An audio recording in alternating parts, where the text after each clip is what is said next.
This is DRF Race of the Day.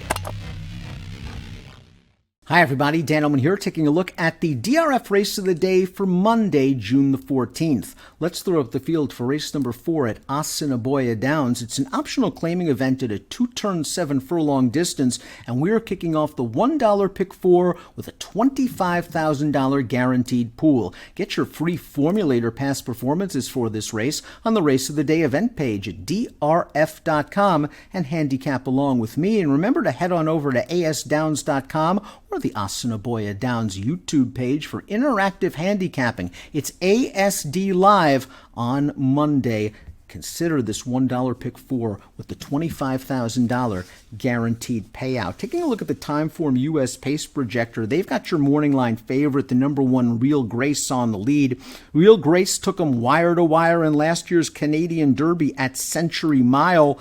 He's a distance horse, and his last race was likely too short for him, but it was a good long opener. His first start of the year going 5/8 of a mile. He ran a solid third, and Real Grace is going to appreciate getting back out around 2 turns here, especially if he can set the pace in a blue bar Timeform US scenario, which would favor horses on or near the early lead. Now, he might even want even more ground than the 7/8, but he's going to be forwardly placed, and he probably benefited greatly from a fitness standpoint from the race we're going to show you right now. That 5/8 of a mile race, he ran third. He earned a rock-solid 68 Beyer speed figure. It's something that he can build off of. He's going to be the deserving favorite in this race, and he's likely the one to catch and beat at a short price.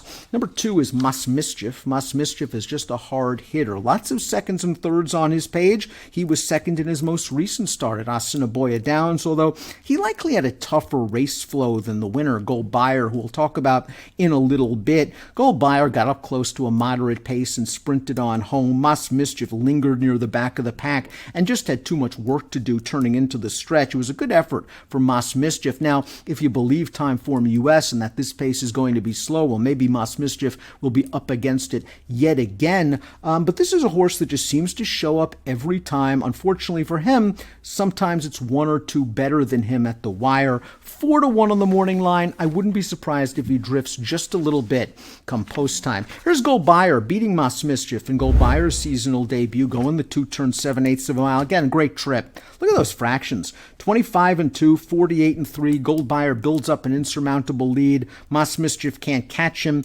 73 Beyer for Gold Beyer. He did get a perfect trip and race flow that day, but this is a horse that just seems to have tactical speed when he runs here. Remember, he won the Manitoba Mile last summer over this course, going a mile. He might be able to slot himself in 3rd or 4th while not too far off of the pace setters. From a speed figure and class standpoint, he fits very well with these horses. Now, I usually don't like playing shorter priced horses off of perfect trips and scenarios, but this horse is not going to be the favorite at post time, and he's in very good form. The 4 is Tiger by His Tail, 3rd start of the form cycle, stretching out to a more appropriate distance with improving Beyer's speed figures on display. Lots to like the 4, Tiger by His Tail, when you put it that way. He's might be the one to put pressure on Real Grace early, and in that situation, all of a sudden Tiger by His Tail becomes the key to the race. Because if he goes after Real Grace in earnest, if it doesn't settle Real Grace down and set things up for Tiger by His Tail, it could perhaps soften both of them up for the late closers. Tiger by His Tail has run well at this distance in the past. I think he is going to get up close to the pace. He's just going to have to find sort of his good effort, his second when he finished ahead of Gold Beyer in the Gold Cup in 2020, if he's going to get the job done here. Hoochie Coochie Sam the 5, a horse that needs a little bit of pace help up front. I'll draw a line through his seasonal debut. They went 5/8 of a mile. He didn't break well from the rail, and he just had too much work to do. His last win came going 7 furlongs over this surface, but he's a horse that needs a little bit of a pace collapse, and he needs a little bit of a Beyer boost. I'm going to take a wait-and-see approach. Hazim is the number 6. Both of Hazim's lifetime victories came on turf for trainer Chad Brown at Saratoga in 2018. He was then gone for almost 2 years. He was purchased at a discounted rate in public auction by these connections. His seasonal debut was okay, going 5.5. I think the distance is very good for him. He has to prove that he's as good on this dirt surface as he was on turf for Chad way back when in New York. The horse to beat's down on the inside, the One Real Grace. I want to give Gold Buyer one more chance, maybe to upset him. I'm going to go 3, 4, 1, and 2 in our Monday DRF Race of the Day. $25,000 guarantee and the $1 pick 4. Good luck.